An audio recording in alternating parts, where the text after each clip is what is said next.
Story time Hindi कहानी में आप सभी का स्वागत है। आज हम कहानियों के संग्रह से तेनालीराम की कहानी कुछ नहीं सुनेंगे। आशा है कि आपको ये कहानी पसंद आएगी।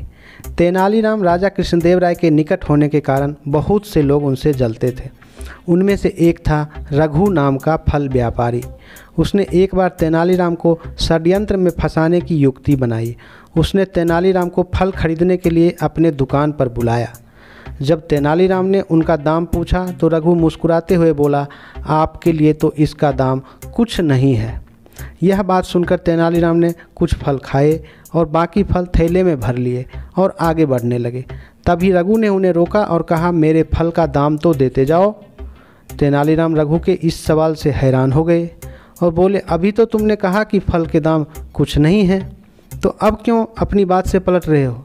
तब रघु बोला कि मेरे फल मुफ्त के नहीं हैं। मैंने साफ साफ कहा था कि मेरे फलों का दाम कुछ नहीं है। अब सीधी तरह मुझे कुछ नहीं दे दो, वरना मैं राजा कृष्णदेव राय के पास फरियाद लेकर जाऊंगा और तुम्हें कठोर दंड दिलवाऊंगा। तेनालीराम सिर खुजाने लगे और सोचते सोचते वहां से अपने घर चले गए। उनके मन में एक ही सवाल चल रहा था कि इस पागल फल वाले के अजीब षड्यंत्र का तोड़ कैसे खोजूं, इसे कुछ नहीं कहां से ला कर दूं।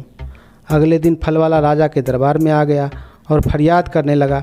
वह बोला कि तेनाली ने मेरे फलों का दाम कुछ नहीं मुझे नहीं दिया है। राजा कृष्णदेव राय ने तुरंत तेनालीराम को हाजिर किया और उससे सफाई मांगी। तेनालीराम पहले से ही तैयार थे।